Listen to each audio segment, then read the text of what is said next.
We are live, fellas. What's up, everybody, and welcome to another episode of Police Off the Cuff After Hours. My name is Mark DeMayo.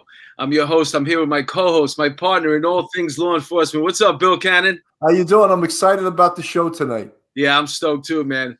We have a great friend of ours, a great friend of the show. He's the president of the Sergeants Benevolent Association, and he's returning guest. What's up, Ed Mullins? How are you, buddy? Bill. Good to see you. Is that your phone, Ed? No, it's his computer. It's nonstop emails coming through.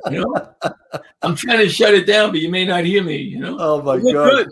You look really good, by the way. Well, thanks. Ed, I have some like pictures over the years of you, and you have a different like hairdos. Yeah. I'm gonna show one where you still had hair. How's that? Look at that. That's an old one. You look young. You got Bob Ganley's there in the picture, so he's still had hair too, and his wasn't gray at that point. So Ed, so much happening in the city, and so much happening for your job, what unions have to be concerned with. All right. And it just seems that so many bad things have happened this year in regards to policing. Yeah. And all the hits, it seems like the department is accepting all of the police reform measures that are being passed down both by the state and by the mayor's office. And I find that if they're not fighting it at that level, because they've already been told, if you don't accept this, go look for another job. Pretty much, right. I tell you, Bill, you really nailed it. The department is accepting what's occurring. I've actually been taking notes for a little over a year and a half now, and I intend to write a book on leadership and name names on the people who are there now and their failure to lead. We've seen this really going back to when Bratton first came in the second time, with de Blasio, followed by O'Neill, who's now followed by Shea. And if there's ever been a remake of the Three Stooges, this is it. We have seen a city that has held crime down for over 20 years. People felt safe. They walked the streets. Tourism boomed, business boomed. And now the shootings, the homicides are going through the roof. And the people in charge simply don't care. There was a press conference the other day amongst all the unions, and they brought in the victims, the family members of the victims. And what no one said, and which really should have been said, is that the murders and the shootings that occurred, they're the responsibility of the mayor, the police commissioner, and the hierarchy of this department, who is setting the policies and going along with this nonsense that's being dished out by city council. They're just as guilty as the people standing behind the guns pulling the trigger. Well, then I'm going to just put something on the screen, and maybe you could comment about that. Well, here we go. Yep. I mean, how do you justify this? An innocent mom walking the street, shot in the head. There is no way to justify this. And what's emboldening the criminals is the fact that they know the NYPD is not making those arrests. They're not out tossing people for guns. That every little thing, you stand in front of the camera, and we become the victim of discipline. We become the victim of lawsuits. So it becomes a hands-off approach. It becomes that this diaphragm bill in city council. If you look at a direct correlation as to when the shootings in this city went up and the homicides went up, there's two major factors. Is when Commissioner Shea did away with anti-crime and the diaphragm bill. Those two are directly responsible for the increase in shootings, the increase in homicides. We told every perp in the city of New York, it's okay to carry a gun. We gave them the green light to carry a gun. We gave them the green light to go out and shoot people. And that's what and with that in mind, I want to share a video that sort of mirrors what you were just talking about. Sure. And maybe you could comment on this after we share this.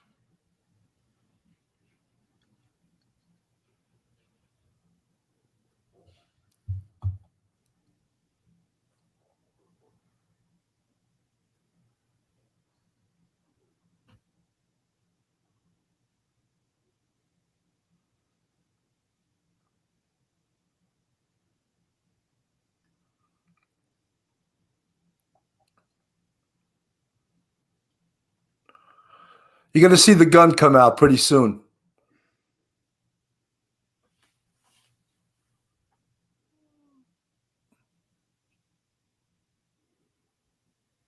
There's the handle of the gun right there. Yeah. It looks like an old revolver. Yeah. PD revolver. That's going to be a big barrel gun.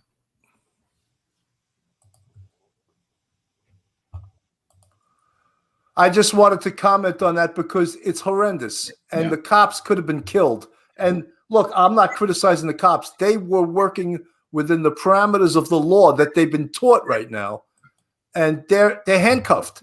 Look at this guy. He had no qualms about getting up, fighting with them, and trying to run away. And he could have shot both of them. Bill, you just said very correctly is that those police officers could have been killed. And what we would have is we'd have a phony mayor, a phony police commissioner, everybody standing at a funeral, sitting back, saying this was a tragedy, hero cops. That's what they would be doing. And when in fact, when they do those press conferences, what we should be saying, and this is why they'll never let me stand with them, is I would blame them for what's occurring with the police officers. I do not stand with the mayor and the police commissioner when we have cops shot. It's their responsibility as to why this is happening. In this particular case, you can't really judge the cop because they are working within the parameters of the law, but you see no one swinging any kind of stick, baton, anything. You know, it's forbidden. And yet we know that this individual has a firearm. And the question then becomes, what was that firearm used for in the past? Is he wanted for a homicide? Is he wanted for multiple homicides? Is he wanted for shootings? We don't know exactly what he's wanted for. And we're now at a deficit when we're trying to apprehend him, where it's very easy for him to just turn around, shoot us, and kill us. Well, you know, Ed, the female cop felt the gun, and that's why you saw her pull her gun, and she was going to shoot him. Right. If she would have shot him, they would have been all wrong. Right. But she felt that gun. You could be 100% justified today and still become 100% wrong because the politics and the media are going to blame the cop. And I just had a conversation with a cop the other day from anti-terrorism. Came by and said, I work in a good place and everything. That's great. But when you leave here and you walk to the corner across the street, if you get in a shooting, even if it's a good one, the district attorney is going to indict you. And our useless police commissioner is going to put you out there and hang you. That's what's going to happen because the mayor is going to support it. So at the end of the day, you really have to think about your family.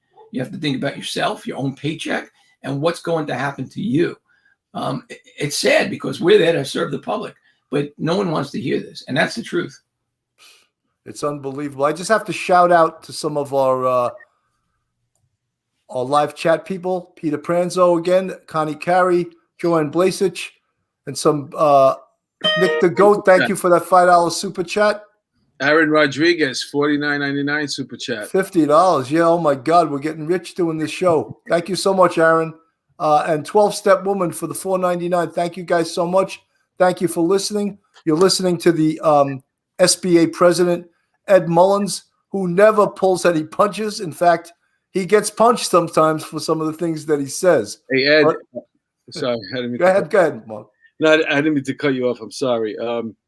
I just want, because you mentioned you were planning on writing a book. I thought of a title for it. Let me see. What do you think? Leadership Lessons Post-COVID-19 Pandemic. What do you think? I'm kind of thinking about lessons from failed leadership is more like it. You know, it's really a disgrace for a paramilitary organization.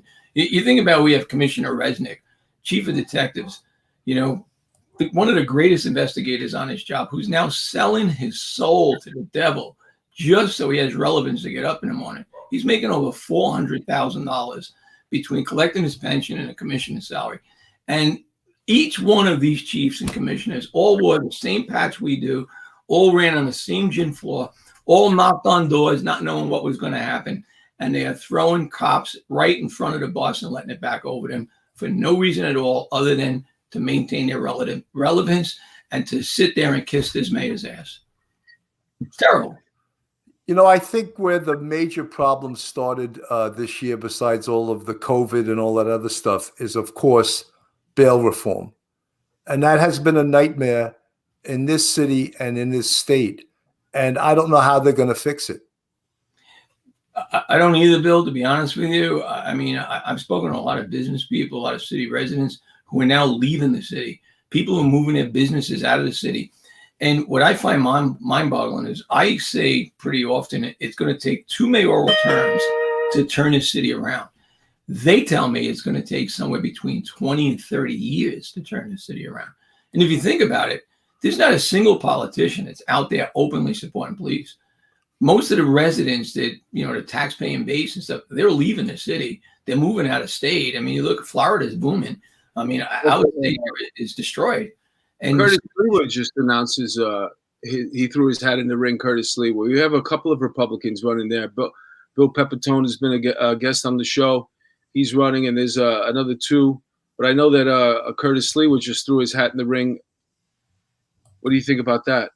Look, a lot of people are throwing their hat in the ring. I think it's anybody's race, to be quite honest with you.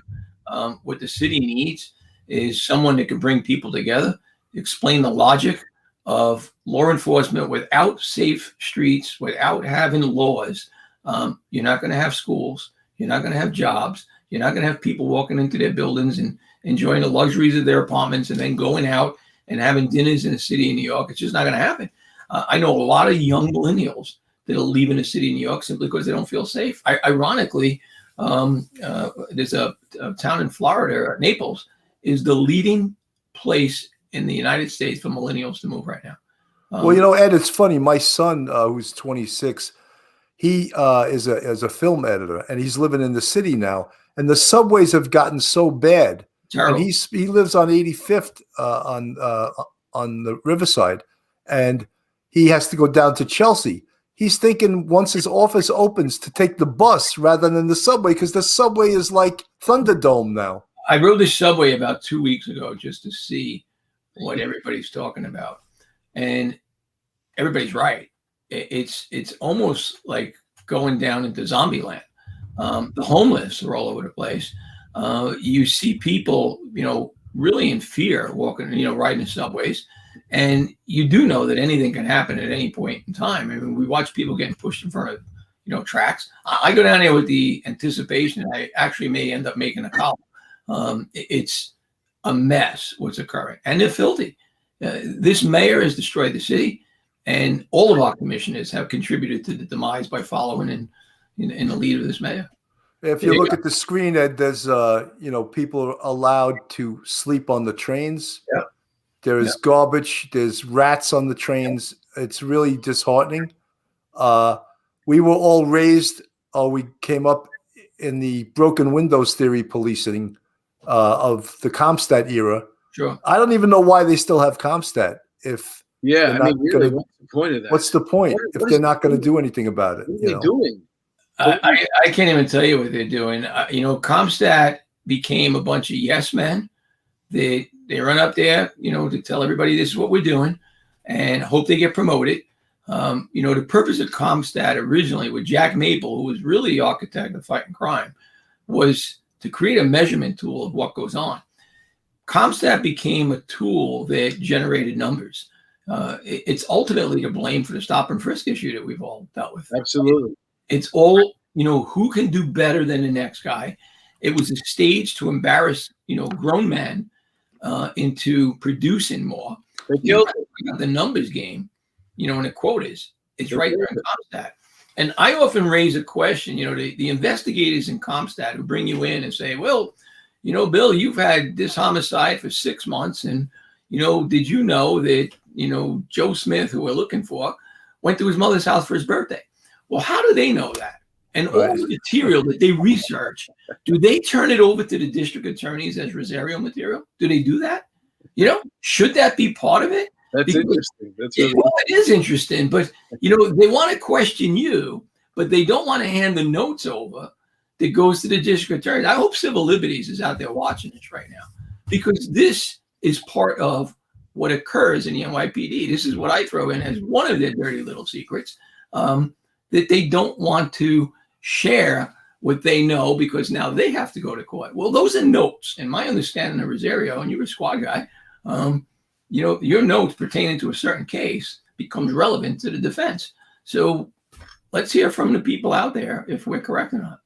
Well, Ed, we always used to write those voluminous, first they were called bullets and then they were called PIWs.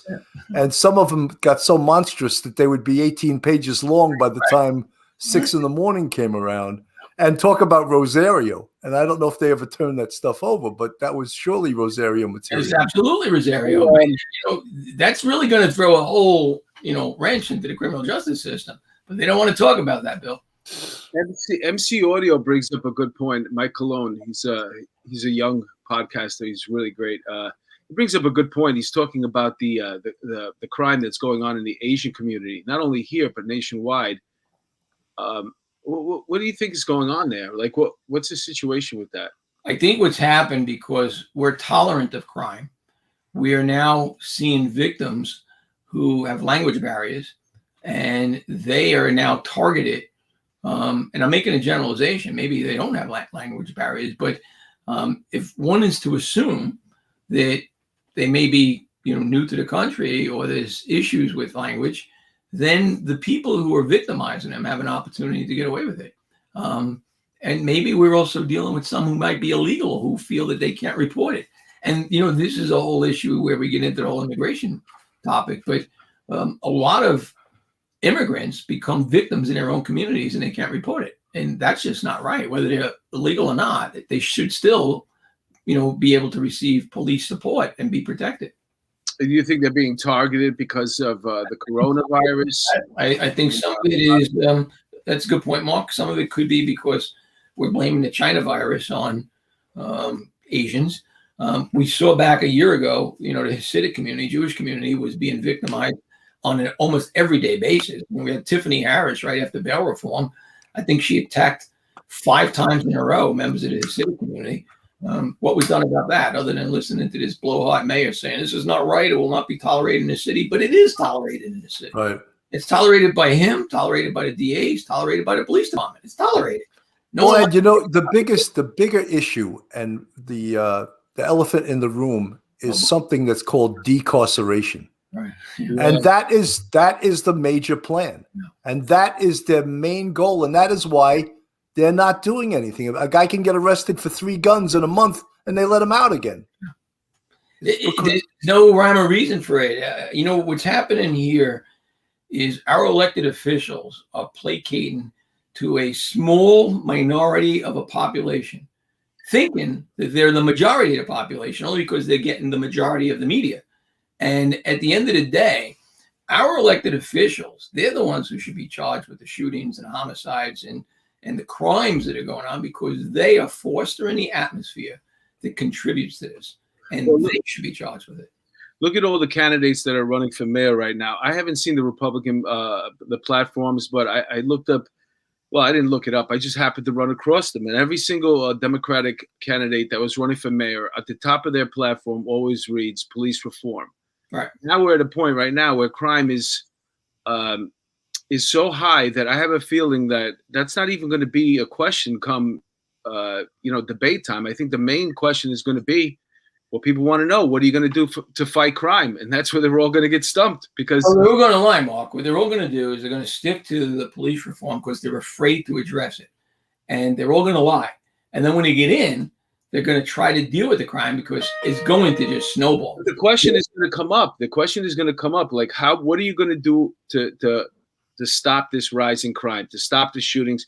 And that's where they're going to have to forget about police reform. They're going to have to start talking about their plan to fight crime. And none of them. There is no plan. But there's no plan at all. They have no plan. They're going to lie. They're all going to lie. They're all going to sit back and say that, we're going to work on reform. We need more community involvement. We all need to take a step and get involved here. Just like you're hearing the mayor saying, the mayor's wife, you're not going to let the cops do their job. But don't you think that one of the first one to say, I'm going to hire more cops, is the one who's going to take the lead? I tell you, Fernando Mateo told me that. And, Dominican businessman, right from Upper Manhattan. Everybody knows who he is. He's been a grinder his whole life, working, doing things to improve the quality of life for a lot of people. He told me that he wants to have more cops. He's going to address crime, and that he doesn't want to see his city going the way it is. He did say that. And to be honest with you, I do believe him, based on his history of what he has said. I do believe that he will take the lead right away for saying that. Yeah, everybody else, especially, I'm just talking about strictly Democratic candidates. They'll all change their tune, and they're all going to come out swinging and talking about hiring more cops. It's going to be the number one thing, I guarantee. The answer isn't hiring more cops. You could hire 75,000 cops tonight. It's useless if you don't let them do their job. Well, but that's what's going to make people happy, though. Right. You know, Ed, one of the things that I think, and it's a cumulative thing, but when they took away jumping the turnstile as a misdemeanor and made it that was one of the hugest things for crime in the subway. And our folks that are listening, the reason it's such a big thing is because the people that are committing the crimes, they do not pay their fare. They do not pay their fare. And they're also emboldened to carry guns because they know they can jump the turnstile and they're not going to get stopped. Many wanted felons were apprehended jumping a turnstile. Many were apprehended. But you gotta put that one on Bratton 2.0, as he did with the marijuana. And these little crimes that lead into bigger crimes, you know, the question should be for him, you know, what is the truth? Your first term, where little crimes are important, or your second term, where they're not important. You can't have it both ways, Bill. You can't do it. Well, you know, what's interesting, sold himself to get a job, and that's what he did. You know, what's interesting is that you go through like a park in this city, and there's all kids playing with their mom, you know what I'm saying, or the nanny, and they're all playing together. And then there's somebody like 15 feet away smoking weed right there. Right. And you know, people can't do anything about it. But they'll say something, you know, like they'll be like, "Oh my God, I can't believe it! What's going on here?" It's like this. You can call. What are you going to do? You call them over here; they're not going to be able to do anything. There's nothing you can do. What you see happening is the mom and the child ends up leaving and going someplace else. That's just not right. It's not right. You know, Ed. Once the people who all fled the city because of COVID start coming back, they're going to see a city that they don't recognize. Bill, I don't recognize the city. I'm born and raised in this city. I've been in this city almost every day of my life. I just walked a couple of blocks the other day right by our office, and I thought I was in the purge. You just didn't see people. Street, hardly any traffic. We're talking about, you know, mid-afternoon in Lower Manhattan, where the streets are backed up with traffic, people all over. Nobody out in the streets. The stores are closed. You don't see people in and out of the buildings. People moved out. I think it was 60%. Allied Airlines had an in and out survey of people coming in and out of the city. That 60% going out of the city. But how about poor, you know, middle class commuter that pays for the subway every day and gets on a subway that is scary to be on? Are they going to flee the city, or you know, are they going to put up with this? They can't flee the city, Bill. This is where, you know, the Black Lives Matter issue is a phony issue, because the victims here, the real victims, look at the homicides and the shootings over the last year. You're not going to see a lot of white guys named Mullins in that list. It's not going to happen. What you're going to see is a lot of young male blacks in the teens to the early 20s and into the late 20s that are being gunned down in the streets. And who's screaming about it? The people in the poor communities are the ones that want the police, and they're not getting them. It's not happening. So they're going to be the tax base that's left after the big corporations start moving out. We saw that happen. Was it Goldman Sachs moving to Florida? You're going to start seeing the tax base change. You're seeing the real estate values come down. So who's going to be left? And it's going to be the people who become the victims, and they're already the victims. Yeah, it's interesting, man. I'm thinking about making a move, and I'm like you, Ed. I've been here my whole life. I don't know anything else. I've been Queens, now I live in the Bronx, but I don't know anything else. And I'm seriously thinking about it. Yeah, it's changed, Mark. Everything has changed. And look, I'm in every day. I've been in every day of the city my whole life. I can tell you every street there is in this city. But when you see nobody there, you go in early in the morning, it's a ghost town. Go in on a weekend, it's a ghost town. Like, what happened to this city? You know, no parades for St. Patrick's Day. Churches closed. Like, between the governor and the mayor. If there's ever been a remake for Dumb and Dumber, this is it. We're watching. This is what's going on. And April 2nd, it's supposed to open up to 50%. And, you know, as somebody who's, I'm performing in the city, you know, it's starting to pick up again. I got to say that. And it seems like there's a lot of people there from, tourists. So it's tiny percentage population, but I have a feeling like they're going to come back.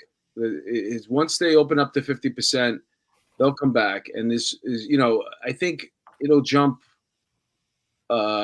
Depending on Cuomo, he needs to make these people happy, so he'll jump to 75%, just to get the heat off right after. Cuomo may go to 100% because he's afraid of getting indicted himself, and that's the only just reason. to make people happy. He can get indicted. I'm going to say that doesn't happen. I just think he's going to hold the line. And is that because the 9 of the judges that he appoints the people that investigate him? I love that. I think he's going to hold the line on this one. I think if they really have him, they would go for it right now. And he's gone on for 2 weeks, and I'm just watching this and I'm saying something's not right here. I don't know what's going on. About this before, there's like 4 other, at least, I think it's 4 other Democratic governors that also decided to put COVID patients inside nursing homes, and they don't want this thing to get any further than because if we really start looking at the nursing home scandal instead of the sexual abuse, then it's a different thing. The guy was a creep. Right. That's what we're focusing on right now. But you're looking at the nursing home scandals. People died, and a lot of these places, the hospitals, they're all getting money for COVID. Everybody got extra money for it. So what's interesting is think about this. All of the people that died during this COVID time, did anybody commit suicide? Anybody get run over by a bus? What happened to our cancer patients? Like, no one hung themselves during this. Everything was COVID related. Yeah. And, why? Because dollars. That's what happened. I spoke to people that worked the morgue. Everything was COVID. Like, nobody got hit by a car the whole time. That's just incredible. The fact that became common knowledge is interesting too. I mean, it's like what you're saying right now. It's like I'm saying, yeah, I knew that. And if you ask the average New Yorker, with they'll probably say, yeah, I knew that too. So we know. Jump off the roof in the city of New York. It happens all the time. Not one jumper. Oh, don't forget too that there's a big part of that the stimulus money that's coming to New York and to LA. So that money, hopefully, if it's put to good use, which.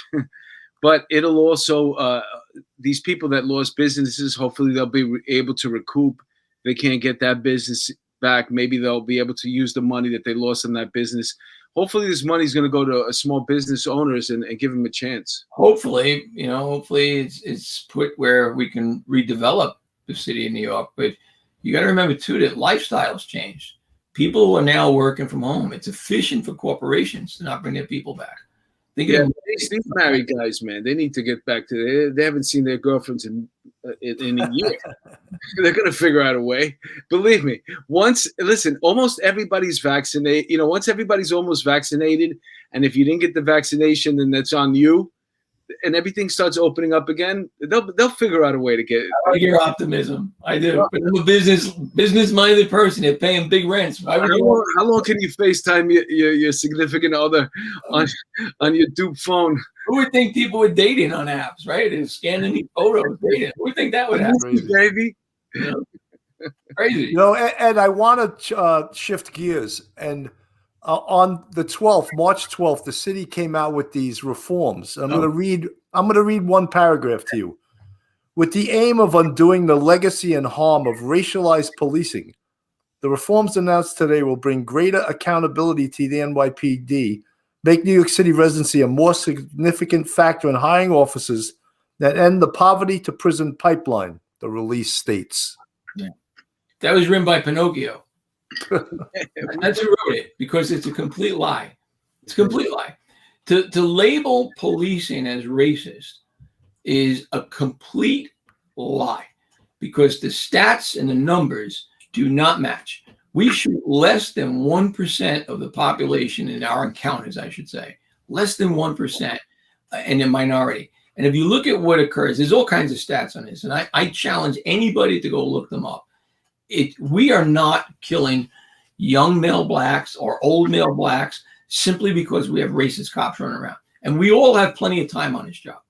I've never worked with one person that got in a car and said, I'm going out to shoot somebody today. I've never seen it happen. Right. Not no, one. me either. And me you either. and I both know that if it happened, we would either jump out of the car or send that guy home.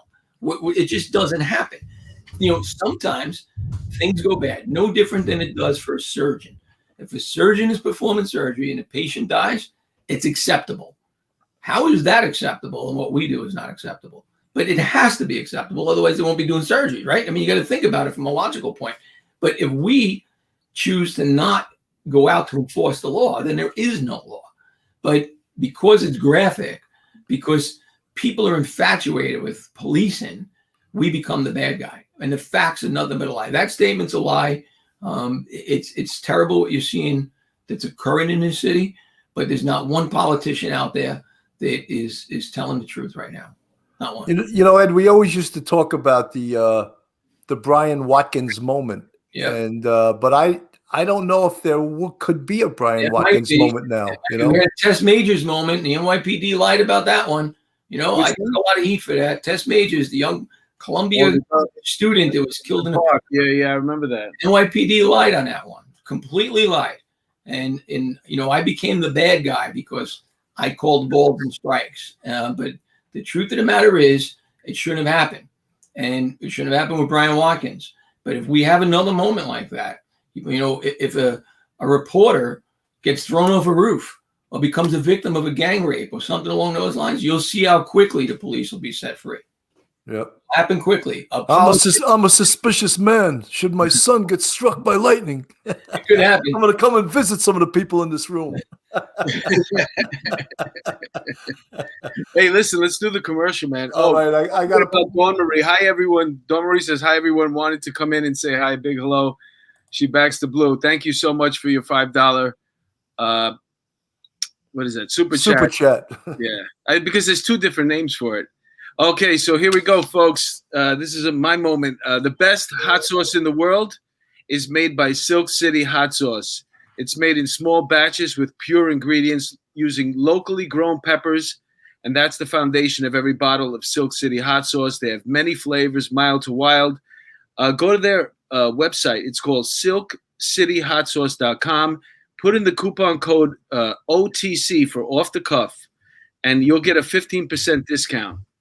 I was informed by the owner of Silk City Hot Sauce that people have been buying the hot sauce and they're very happy with it.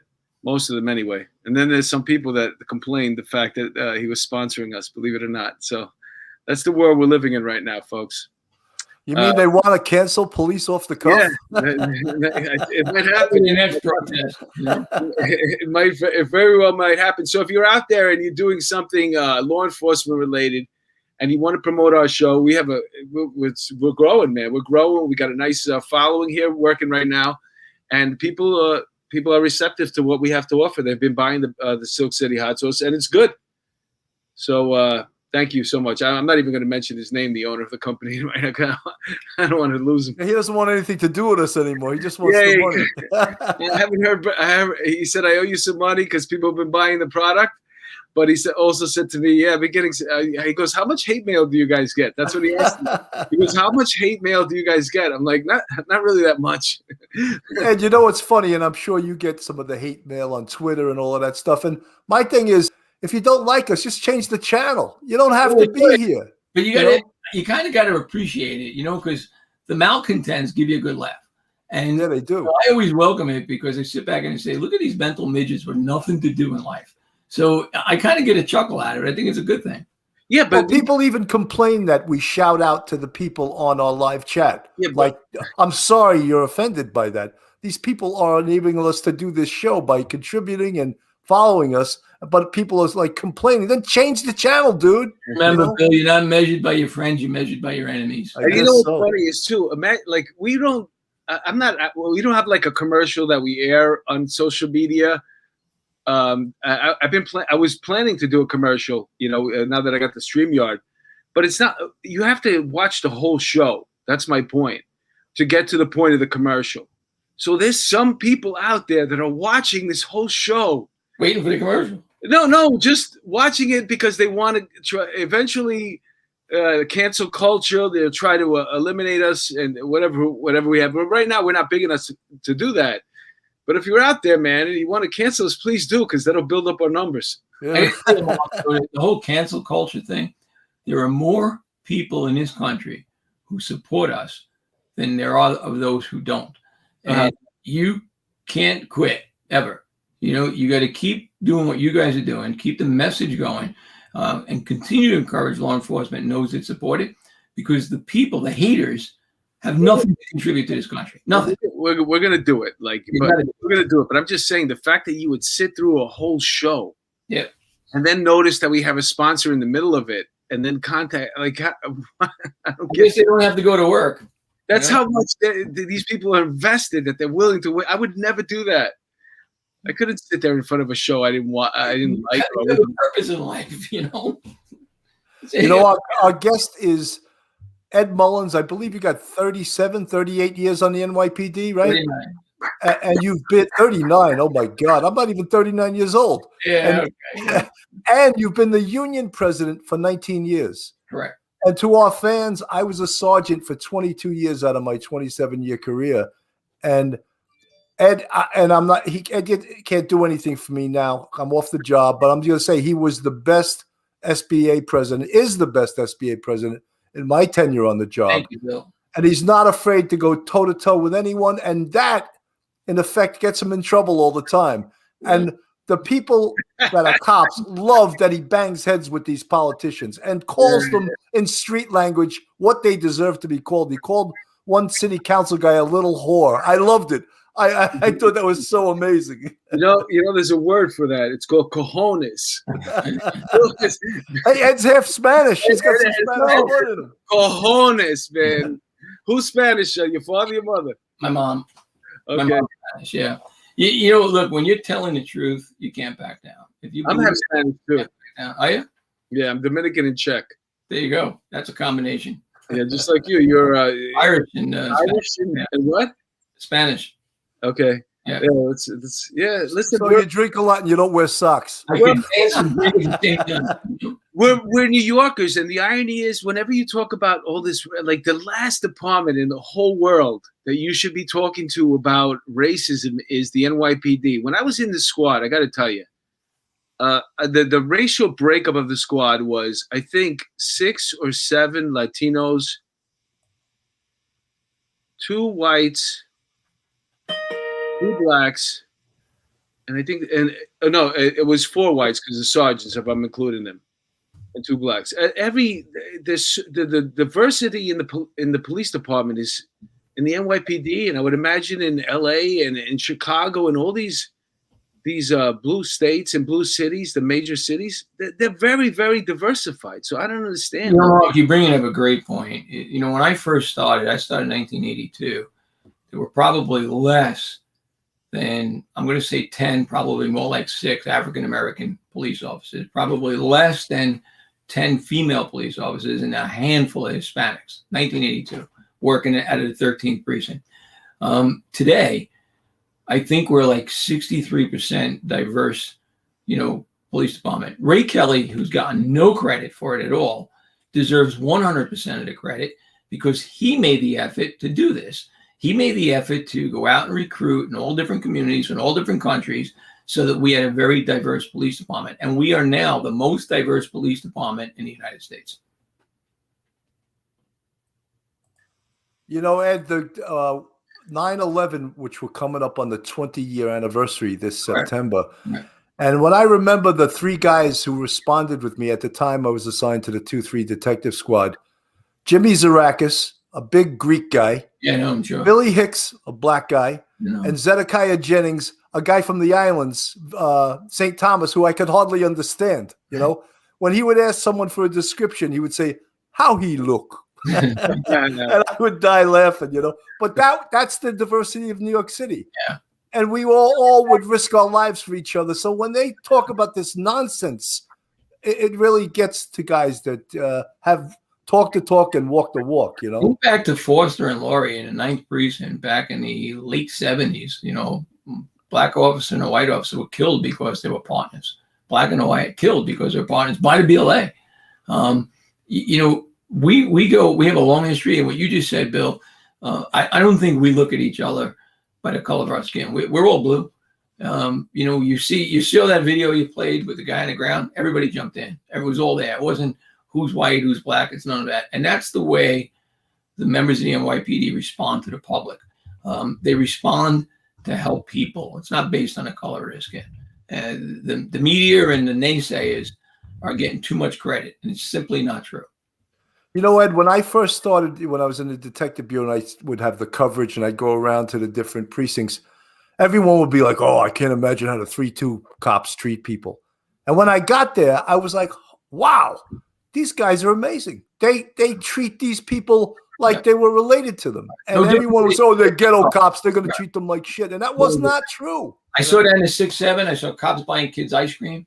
I saw Dave Steve, who would go around at Christmas time and give gifts to the poorest families in the 6-7, along with other cops. No one talks about it. They got no media coverage for any of this stuff. Dave Steve is involved in boxing too, right? Yeah. PBA boxing. Yeah, that's fantastic. Yeah, great program they put together. Sure. And Pat Russo too. Pat Russo, yeah. We're supporting them big time. Yeah, that's a great thing they're doing over there, and that's what I think. When we were meeting over at the SBA and doing podcasts with you, I remember talking to you about building up that what is it called, the community outreach. No, with the kids. What was it called? PAL. Building that back up, and I was telling you about how, since I was a comedian, if we could probably get rappers and comedians and all these people to donate money, whatever neighborhood they grew up in. To do that, unfortunately, COVID got us too. I mean, listen, I'd love to revisit it. It's never too late. We're doing a lot of outreach right now. Just the fact that what he's doing over there, Pat Russo. Yeah. It's just that, with boxing, but we could spread that out, man. We could have all these people, these celebrities donating equipment.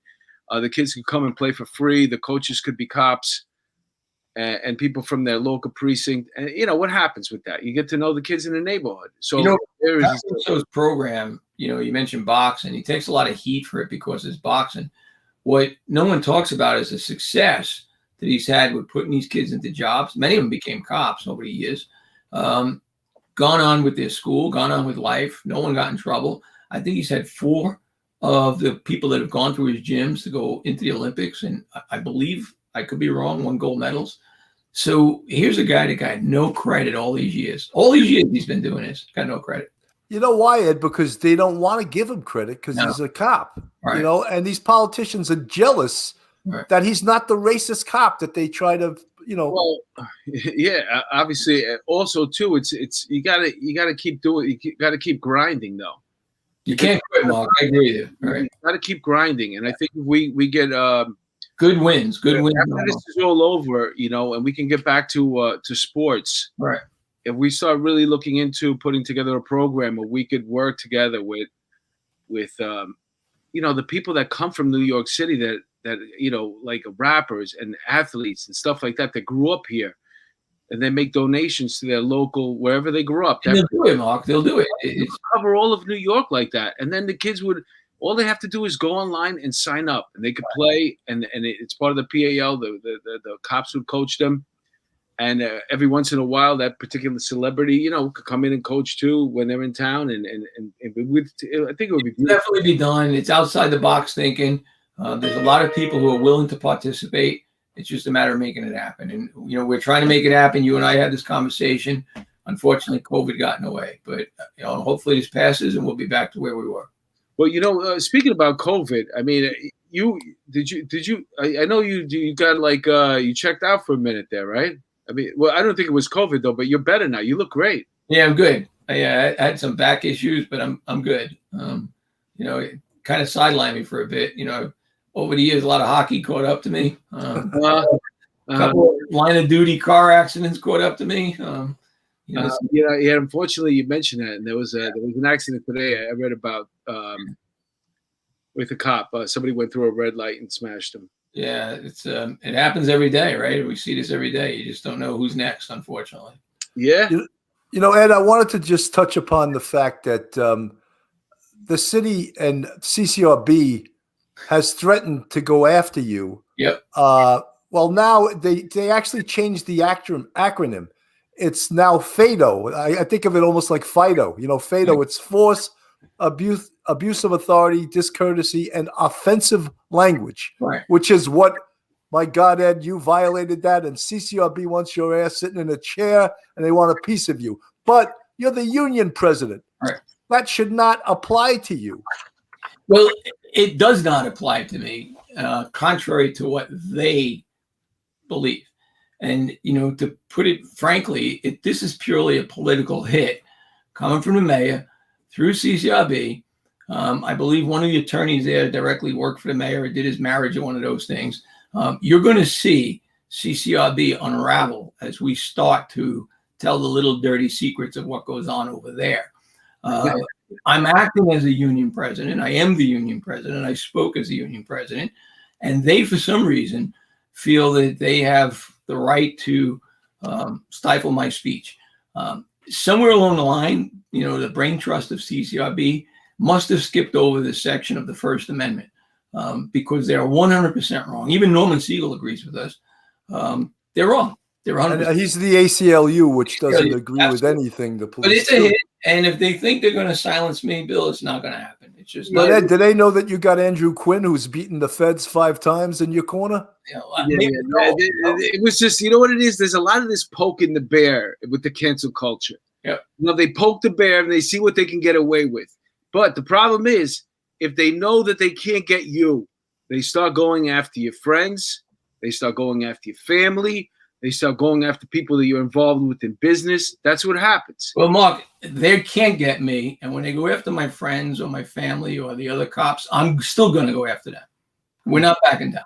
It's not going to happen. All You're right. not going to take New York City cops and drag them through the mud just trying to get a piece of me. It's not happening. You want to come at me, come at me. I'm going to fight you, and I am going to win.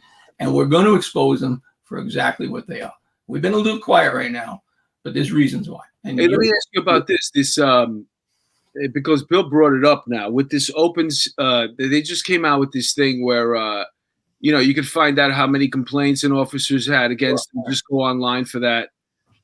So what do you think about that? Well, I think it's a disgrace, to be quite honest with you. I've had conversations with people, and they say, "Well, we pay your salary." Well, I pay my salary too. I have to pay tax. Yeah, I always used to say that. If you pay my salary, I'd like a raise. You're not paying me enough. But at the end of the day, you don't get to invade my privacy. Now, no one, and I know we all agree, wants to work with a bad cop. No one does. Okay. And in fact, most of the calls that go into the internal affairs hotline are made by other cops. So if you think about that, cops don't want to work with bad cops.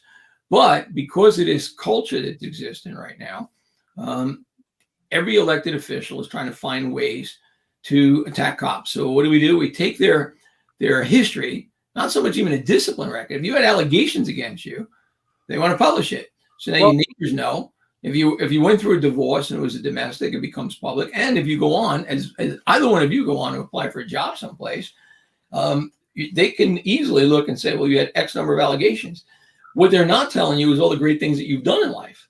That has nothing to do with your experience. Let me ask you, is it across the board? Like, for example, a teacher gets a complaint from a parent. No one talks about it. It's my kid, right? No one talks about it. Sanitation worker fails to pick up garbage over here somewhere. No. You know what I'm saying? Like, what? It should be across the No board. one talks about the elected officials who take I should be able to go online and see all the complaints from all the city workers. That's the only way that works. No one wants to talk about it. No one. It's cops are the target. When teachers become the target one day, you'll see them all screaming and complaining. But don't think that can't happen. If they can do it to us, they'll do it to the next group. Yeah, well, if you're going to do it to us, do it to everybody then. Nurses, they'll do it to everybody. Your employment should have nothing to do with your personal life. Because that's how silly it is. That's how silly it is, the fact that you can look up a CCRB. It's just like a parent calling up and complaining about a teacher. It's an anonymous complaint in most cases. Same thing. And these complaints come from drug dealers, pimps, prostitutes, people who are being arrested, who committed crimes, simply trying to get even with police officers. And that becomes a conviction in the eye of, public opinion. And it's really not right. For court. You can stand up there and bring a person into court and say, look, we know you did 5 robberies, but we believe you did 10 others that we can't catch you for. We don't get to do that. Right. But yet they can do that with us. Ed, I had Sean McTighe on, who was the case detective in Brooklyn North Homicide that had the Ahmet Sangian case, among others. But he said 2 weeks before the trial, he got nailed by IAB for duplicating a city parking permit. And he told this right on the show, so I'm not outing him. don't you know that that was the first thing in the trial they went after? Sure. Well, this is where the brain trust thinks that they're so smart that they're now creating an atmosphere that's having an adverse impact on serious criminal cases. I mean, we have district attorneys that don't want to allow cops to testify. So any arrest they come in with is automatically discredited. So you just painted cops as a liar based on allegations, or, you know, look, if a judge finds you not credible, thinks you're lying, you got to give some credence to that. But at the end of the day, it's so loose that we go to a trial and we're now jeopardizing a criminal case. I mean, it's insanity what's occurring. And look, we don't lose. We should just shut it down. Who needs lawyers? You know, Mark, Who needs the court? we don't lose. See, you, me, the cop in the street, we don't lose. You don't convict the guy, you don't convict the guy. The loser is the victim. So if you don't want to protect the victim, don't blame me. I did my job. I brought him in.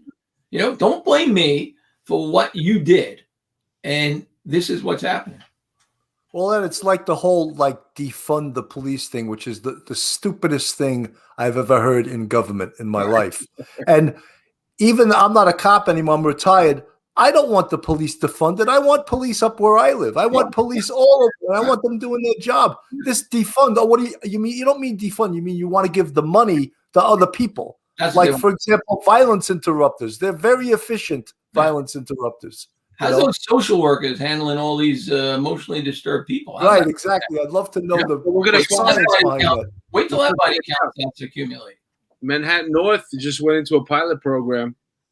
I think it's the 2A, the 3O, the 3-2, and they're going to be sending out the social workers to handle nonviolent EDPs, which I don't even know how you determine that. Are you determining it's nonviolent based off the 911 call? We know how wrong those are. Maybe 75% of the time he's showing up as something different than what the that determination. There's no way. You have an EDP, they could be the nicest guy in the world, the next thing they flip. But there's a pilot program right now that I read about that they started it up. That's probably coming from Thrive New York, another brain trust of the city of New York. What are we gonna do, man? We're doing. And the other thing was these geniuses that want to pay gang members not to kill each other. Yeah, I know. I cannot believe that the stupidity of that is even, homicides, you know. Yeah, I don't care if they kill each other. I care if they kill that poor lady who was walking across the street and the picture that you put up. And she got right. Yeah, I don't care about them. That I want to avoid that. You think about that, you know, that's extortion if you think about it. You know, we won't kill each other if you pay us. This is where we've gone as a police department, as a society. We'll pay you not to commit crimes. They don't get pensions. That's why they want to cut down. They look at that budget that they get annually. They have other plans for it, and municipalities take up a large chunk of it. There's no doubt they do, but a lot of the wasteful spending is done by the elected officials, and these, you know, get me vote programs that they do. That's what it's about. You look at these programs. You know, think about this: look at our public school system. That we graduate kids that can't read. Like, we have a robot on Mars, but we can't teach a kid to read. And I don't blame the teachers for it. I think there's a lot of teachers that really try. But you get into family structures, you get into kids going home, and there's nobody there. You get into who's doing the homework, you know, the after school, the latchkey kid. And then, listen, like anything else, there's some teachers that don't belong teaching. You know, we read about it all the time at the rubber room. But because the UFT is a huge lobbying group, they donate all this money to get what they want. There was a parent sitting at home and they were doing their own work in their own room, and they listened to what their kid was listening to.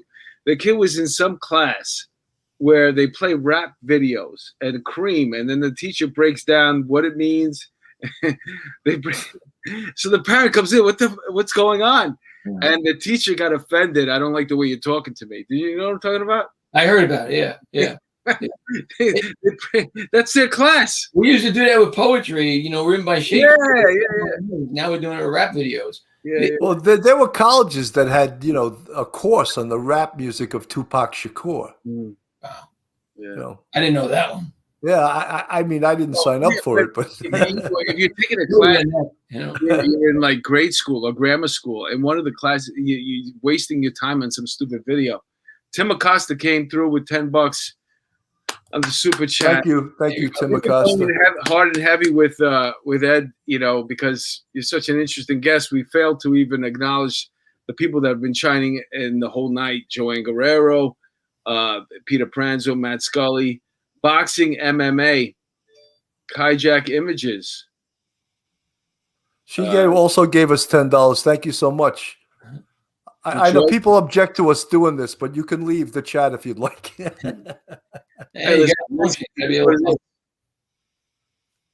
We also have a couple of new Patreon subscribers. And while we're at it, why don't we just talk about the Patreon subscribers, and I'll give a shout out, Bill, to our new ones. Sure. We have a Patreon where if you want to get content that only the people that pay a monthly fee get, you can join our Patreon. I'll put the banner up on the screen.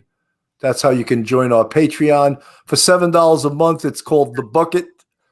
For $9 a month, you can polish my rack.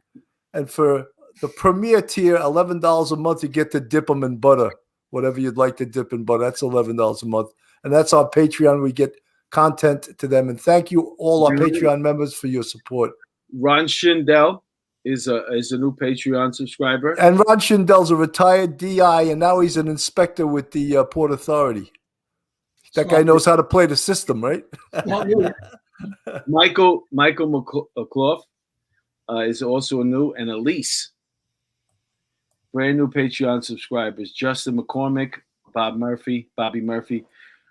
There's a bunch of those before that, and we really appreciate it because we love doing it. And Bill is putting on a lot of great content.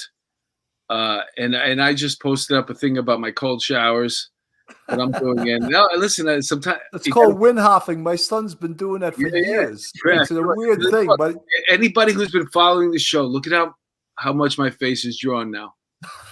No, seriously, I got my jaw back. I'm getting it back. I lost 10 pounds already. There you go. Cold showers, right? From cold showers. I do the breathing technique. I changed the way I eat too, but it's all of it together. I'm coming out of this this COVID strong. And by the way, if I could mention this to all the Patreon subscribers and everybody who's listening tonight, I'm recording my album. I'm recording an album for 800 Pound Gorilla.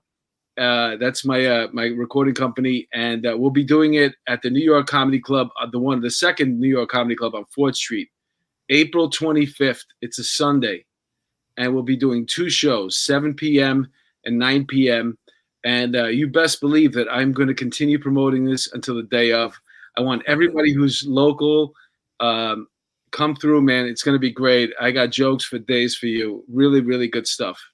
So I'll be posting more about it. I'll be talking more about it on future episodes, but it's coming up April 25th. Mark that in the calendar. Ed, let me ask you something now. Where do you go from here with the SBA? Are we optimistic, pessimistic? What are we doing? I think we're circling the wagons right now. I think right now it's about taking care of our members. It's always been a priority for us, but in the absence of leadership, both in the department and in City Hall, I think our number one job is to make sure that our members don't jeopardize their own safety, their own careers, or the interests of their families. We're trying to deal with political issues legislatively. We need a statewide push from law enforcement throughout the state. We need to do these next 7 or 8 months, whatever's left with de Blasio, to get him out of here, and hope that the next mayor has some kind of semblance of common sense to run the city in the right direction. People do not want this job, Bill. It's a shame. It's a great job. But in all honesty, I couldn't encourage anybody to take this job. I wouldn't want my own kids on this job right now. Is there anyone in the, and I mean, you don't have to commit, obviously, but is there anyone in the mayoral group that's running that you feel good about? There's a few people that I like, but we're not really seeing, a significant surge by any of them. And, I know a couple of them. I also know that they're saying one thing and they'll do another. I was pretty impressed with Fernando Mateo when I spoke to him the other day. I just think he's a down-to-earth guy. It'll be interesting to see how that pans out. There's a couple on a Dem side that that's interesting. I know everyone's talking about Eric Adams. You know, McGuire, I think, has a shot. You know, so we have to see. I did like Lori Sutton, but, you know, she dropped out of the race. You know, she was a sincere human being. And, you know, I thought that would be interesting. But, you know, we got to remember that everybody that's running is ultimately going to become a politician. So the question is, what's pure in their heart, and who runs the best campaign and gets that message out there? It's not just about policing. You know, it's really about protecting the city, developing the city, getting it back to the way it was. I mean, yeah, we have police issues, but I'm a city kid. You know, I don't want to see this turn into, you know, what Detroit was. I don't want to see that happen. And it's you know, scary that could happen. And Sure. you know, one of the things that people listening to us, and we'll just let them know, for a Republican to win the mayoral race in New York City is nearly impossible. Right. There has to be almost like a perfect storm of we're crime and we're every in other thing. Category 5 right now. It doesn't get any better than Yeah, DEFCON 5 we're Yeah, at. That's right. If we get to DEFCON 6, Yeah. maybe a I Republican. do think, though, Bill, is that whoever the next mayor is needs to give some serious thought about picking a police commissioner from outside the NYPD. There are a couple of candidates in the NYPD who are pretty sharp.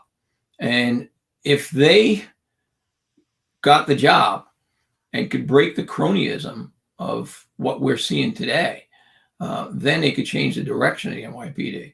But, you know, I'm a career NYPD guy.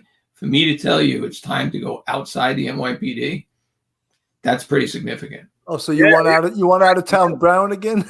No, there's a couple of people out there that, you know, I've seen around the country that I just think would, you know, foster change. You know, we have really a couple of sharp chiefs that, right off the top of my head, that, you know, and a couple that left and they shouldn't have left, but who would make great commissioners. But, you know, and they left because they stood for their own core values. Are you referring to Fausto Pichardo? Well, he was a great guy, contrary to what took place. And I know they all try to blame him for, you know, the peaceful protest. That's not true. You know, it's not. Pichardo was a hardworking chief, and he didn't get the credit. You know, we have Chief Harrison right now, who's he was a great selection, another hardworking chief. And there's a couple more that are still in the NYPD. But I'm going to guess that as things, you know, we've all seen this, as things change, you know, a lot of them leave, a lot of them age out, but they can come back as a commissioner. You know, Pat Ryder of Nassau County is a phenomenal police commissioner for Nassau County Police. And, you know, he's got a small police department, but that guy's a leader, and that makes a difference. Hey, shout out to 672E Galaxy for a $15 super chat. Thank you so much. We appreciate it. So, Ed, you know something? We're at already over an hour, and what we'd like to say is just we'd love to have you come back again. Anytime. You're a great guest, and you know it's great to see a union head that's not afraid to fight for his. Thank you, Bill. His people. I mean that sincerely, and you know I went through a lot of SBA presidents because I was a sergeant for 22 years. Like as Lee Pachter used to say, a police officer from the 2-3, he used to say, "You know why I never made chief?" And I would say, "Why?" He'd say, "The damn sergeant's test." And for me, it was the damn lieutenant's test. But so that's why I was a sergeant for 22. But it was a great job. But you know, sometimes that's what you were meant to be. I was a sergeant. SFL, they used to say in the academy, sergeant for life. I'm in. It worked for me. It worked out all right. That's right. They're graded for life. Yeah. Well, anyway, Ed, I want to thank you for taking the time out. I know you're busy. The phone was going crazy. You probably got some stuff to get back to. We were talking. No, you put us on the map. Let us know what's going on with Inside Blue 360. It's happening. It's still happening. And, you know, I'm happy that you're back. Your back is back. And, you know, we're just waiting. We're waiting for the next thing to come out where Ed Mullins jumps in and sets It's coming. Brace for the storm. It's coming. You've been quiet for a minute. We're going to tell some stories that no one wants to hear about, but it's coming. And then I just want you to see how your hair used to look back in the day. No, you know, it's trying to get that chia pet look, you know. You look good. And listen, honestly, you know, I mean, listen, everybody ages. I had a kid tell me the other day that you have a lot of white hair on the sides. I blame the bright lights up here for the forehead. Yeah. The dome lights there. The dome lights, it's gonna happen. They'll be the look, That's for sure. Anywho, to everybody who was tuned in tonight, Michael, Curly, Joe, Brooklyn, MC Audio, 6728 Galaxy, Deb Davis, our fans for life, Rachel Peranzo and her husband Peter, David Abstam, 12-Step Woman. There's so many people that are tuning in every night, and it really means a lot to us. And Bill is hooking up great guests, and this is becoming a thing, man. I'm really, really enjoying doing it. Well, Mark, you know what it is now. When I ask a guest, they jump at it. Well, maybe a year or two ago, they were like, "Whoa, who are you guys?" Oh, look, Sandra Rivera did a super chat for $10, man. Thank you, Sandra. Thank you so much. It's great, man. She's working hard. She's doing her 9 miles every day, walking, listening to us. I told her, I hope you never get a car. Hey, Bill, who do we got coming up for a future guest? Oh, Monday we have retired Chief Joe Fox. Oh, great guy, great humanitarian, great man, and I'm looking forward. I actually, and he did probably close to 40 years. I don't think I ever met him. That's how big this job is, Great guy. You're going to have a great guest, very inspiring guy. He's great. Duty Ron just jumped in. Sorry, I missed the great guest. He probably was doing his own thing, but Duty Ron is the man. He's the one responsible basically for this trajectory that we're on right now. So thank you, Duty Ron. Boxing, MMA. There you go, Paruso. Thanks, guys. These shows are always great. Really appreciate it. Yeah, and we wish you the best of luck. Thank you, guys, everybody, for tuning in tonight. Thank you, Ed, for taking the time out to support us again. And I can't wait till we hang out again. That's right. April 5th. You got the comedy club going, right? It's April 5th. Right. April 25th. April 25th. I got a ticket for you. There you go. I'd also like to say Artie Smosh, the Pope of the city, is doing a walkout. I forget. I don't have his date in front of me. April 15th. April 15th. Artie Smosh is another 40-year man, right? A real loss to the NYPD. Oh, unbelievable guy. I used to call him the Pope of the city, not even of Greenwich Village. The guy, when Chiefs wanted a favor, they called Artie Smosh. Right? Nothing moves in New York City without it going through Artie Smosh. It's incredible. 100%. Great guy. MMA 365 just gave us a $5 super chat as well. No, that's a £5. He's from England. Oh, okay. It's a we take pounds, we take it all. Yeah, we take it all. Can I get a pizza with that? All right. Thank you, everybody. Thanks for tuning in. And thanks again. Have a good night. Thank you. Good to see you. Bye now.